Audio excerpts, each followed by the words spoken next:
linebackers especially are phenomenal. Biggest takeaway for me was South Fork. They beat a very good Gardens team.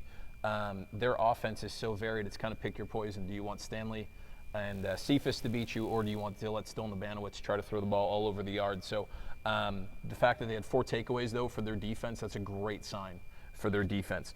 Okay, we're at Westwood. It's showdown week, Westwood Central. It has been 5 straight weeks of Central, or 5 straight years, of all Central. Westwood hasn't scored in 5 years against Central. Is the tide starting to turn? Well, when it's 232-0 over the last 5 years, the first order of business is you've got to score. I think for any talk of Westwood beating the Cobras, you got to come out and get something going early, get some confidence, get some momentum rolling. If they can do that, anything's possible. Look, we are especially journalists, regardless of what they cover, sports or news or whatever, we are the ultimate reactionary people. We look at one thing and we feel like the world's falling apart. So Central struggles very much on offense last year. Westwood scores 30 plus. Should we overreact to either of those things? Should we go, oh, the tide's turned completely? It's a Westward world now? I think we'll find out Friday night, because this is when the bell rings. This is when everything counts. Last week was sort of a prologue to the season, a dry run. Everything counts from here on out, so I think we'll find out Friday for sure. Okay, before we're going to get to your scores eventually, but look into the camera. Will Westwood score this year against Central? Absolutely. All right, that's good. Okay, now speaking of which, we got Marcus Burgess is in the stands tonight, or this afternoon, excuse me. But obviously, there's a great running back here at Westwood.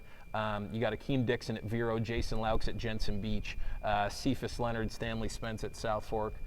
There's a lot of running backs. Is this the year of the running back? Kyle Grace at Centennial had 100 yards last week. Is this the year of the running back?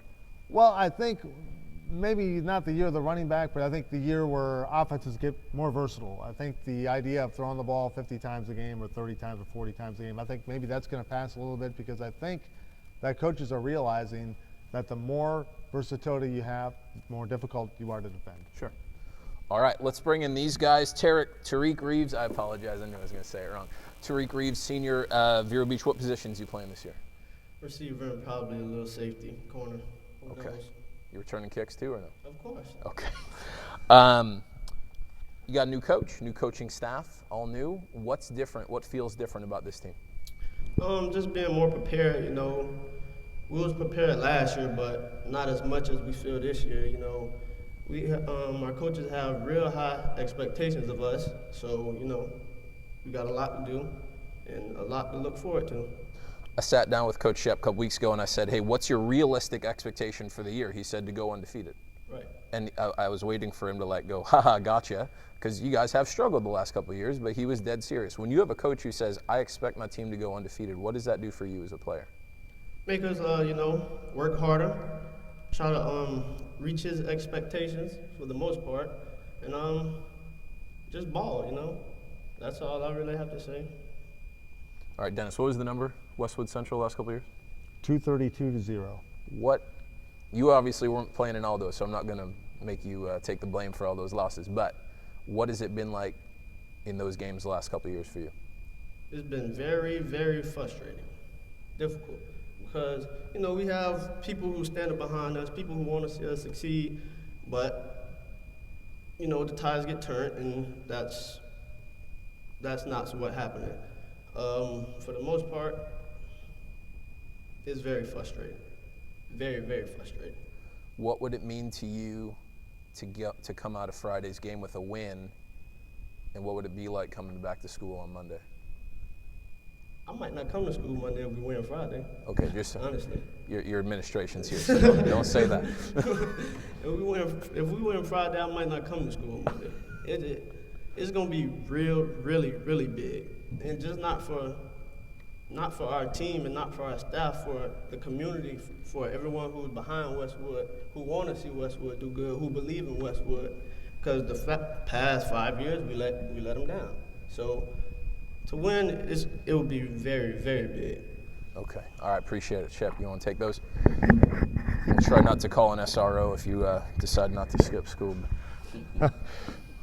Coach, what do you think is the most important thing you've accomplished since becoming the head coach at Westwood? Just wanted the trust of the kids. You can go X and O's, you can prepare them, But really, if the kids don't trust you, they won't play for you. So just winning the trust of the kids. When you go into Showdown Friday night, what's the key to not only breaking the streak of being shut out, but having a chance to win the game? Playing hard and playing fast. Not getting down when things happen, expecting things to happen, and just overcoming the adversity. You know, a lot of the times in the games, if you look at the past, there's been a turning point somewhere in the game. You know, where it's scoreless and something big happens. Last year they gave up 2 punt returns. You know, that kind of sealed the game. That kind of broke their back. So you know, you just have to you have to take away those moments. You know, and just kind of play your game and don't get sucked into somebody else's. And finally, what do you like most about your team heading into Showdown Friday night? How hungry they are, how tenacious they are to win. Got a real good group. I've coached a lot of teams, and they're really hungry to win. Coach, thank you. Perfect. Appreciate it. Thanks, guys. All right, so Dennis, let's very quickly, let's run through our predictions. We'll end with Showdown. Port St. Lucie, John Carroll. Port St. Lucie really struggled last week, had less than 100 yards of total offense, while John Carroll looked pretty sound on offense against Jensen Beach, so I look for John Carroll to win this 24-14. Obviously, it's a big game for Jamal Polk, who I think is one of the best receivers on the Treasure Coast. Was at PSL, now at John Carroll. Came about 6 inches from scoring 2 touchdowns last week against Jensen Beach. I think that I think John Carroll's offense is going to be a little too much right now. I think it's going to be 35-17 John Carroll. Okeechobee, Martin County. I think this is a good one. This is an intriguing game for many reasons, I think. First of all, Okeechobee's Bubba Flood accounted for 5 touchdowns last week, running and passing. In 25 minutes. Right, and while Martin County's George Johnson had 7 touches and produced 202 yards. Those are 2 of the most exciting players in the area. And you think maybe Johnson's going to get more touches this week with that kind of average. But in the end, I think Martin County's going to pull this game out, but it's going to be a thriller, 27-24. 27-24. Here's what I've learned. Okeechobee is really good early because they're healthy. The way they looked last week was impressive. I do think that Martin County is going to give them a good game. I think Okeechobee wins this one 27-21. I'm going with the upset. So we're going to start right away disagreeing because it's never good when you and I agree on things too much. I'm not sure Okeechobee would see it as an upset, though. No, and they might be upset that I called it an upset, but they'll live. All right. Vero Beach, Santa Lucius. Well, Vero Beach has won 24 consecutive regular season games, and the Indians rolled up more than 400 yards last week in the preseason win. So I think they're going to have no problem with a Santa Lucius team that struggled badly against Palm Bay. So, score? Oh, 42-0. 42-0. Santa Lucius obviously didn't score against Palm Bay. Vero scored 31, probably should have been 60. I think coach has probably said a few things to them about fumbling inside the red zone. The streak goes on. I think it's going to be 45-6. Sebastian River, Titusville. This was a 10-9 game last year. Titusville pulls it out. What happens this year? Well, I believe defense is going to dictate this game again, except it's going to be Sebastian Rivers' defense that sets the tone. I think the Sharks get some things worked out on offense, and I think they score enough points to make it happen. I look for Sebastian to win this game 20-7. Bottom line for me is Titusville doesn't have Merritt Island's defense. So I think Sebastian River wins this one. I think it's going to be 28-6. St. Ed's Moorhaven. Both teams struggled last week. St. Ed's had 5 turnovers against Benjamin, while Moorhaven was shut out by Glade State. I look for St. Edwards to get back on track. I think they get a few things straightened out on offense, and I think they win this game. It's not going to be a high score, though. I look for it to be 14-10 St. Ed's. See, again, we disagree, and that makes the world a better place. I think Moorhaven is going to find enough offense in this one. I think it's going to be 17-14. Moorhaven gets the win. Centennial Melbourne. Well, both teams struggled on defense last week, allowed a combined 74 points. So I think this is, from that aspect, I think it's going to be a competitive game. I think both teams are going to be able to move the ball and score some points, but I think Melbourne's going to pull this out 24-21. Wow. Melbourne's was last year clearly in rebuilding mode. Centennial, the guy has 2 touchdowns in 12 seconds on defense. I don't think that's ever happened before. I think Centennial wins this one 24-21. I do think it will be close. All right, we're getting close. One rivalry game, Jensen Beach and South Fork. Well, Jensen Beach had to hold off John Carroll while South Fork had the big rally against Palm Beach Gardens. Right. I think South Fork's versatility is going to make the difference. Both teams have good running backs, although I think I like South Fork's double team of Cephas Leonard and Stanley Spence. But I think it's Stone Labanowitz who's going to make the difference ultimately in this game. I look for South Fork to win 27-17. Wow.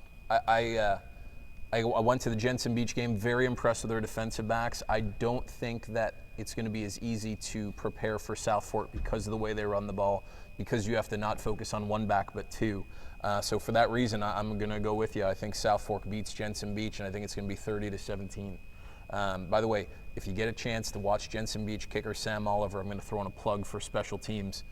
Go watch the kid. He's got an absolute cannon for a leg. One thing, we really seem to have a lot of good kickers in recent years here, and he's just the latest. Yeah, and Okeechobee's got a good one. Martin County's got a good one.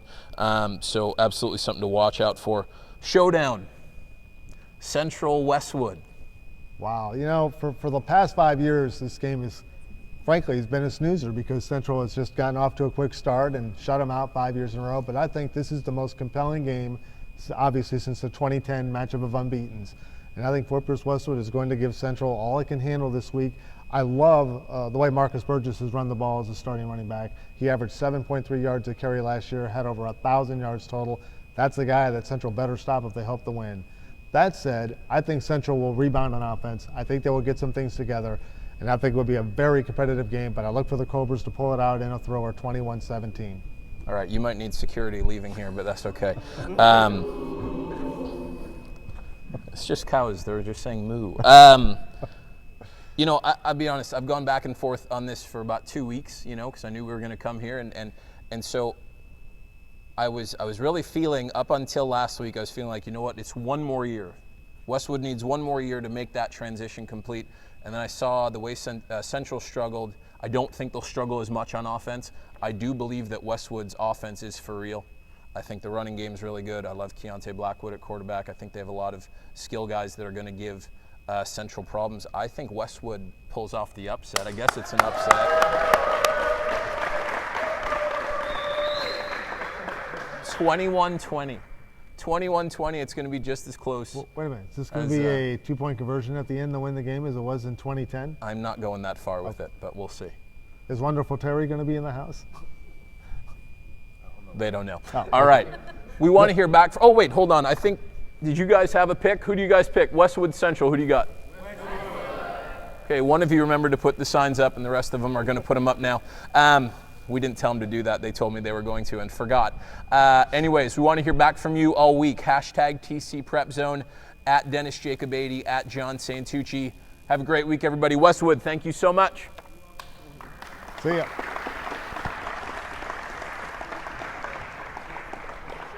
We're out.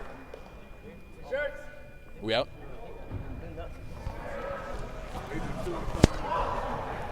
Are you filming this live still?